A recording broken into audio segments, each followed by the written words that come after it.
You ask Tiger to solve. This deals with linear equations with one unknown. The final result is x equals 8. Let's solve it step by step. Group all x terms on the left side of the equation. Subtract 5x from both sides. Group like terms. Simplify the arithmetic. Group like terms. Simplify the arithmetic.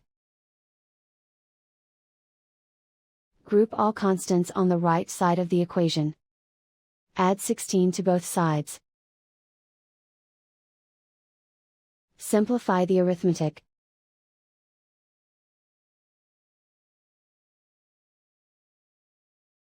Isolate the x. Divide both sides by 4. Simplify the fraction. Find the greatest common factor of the numerator and denominator. Factor out and cancel the greatest common factor. And so the final result is x equals 8.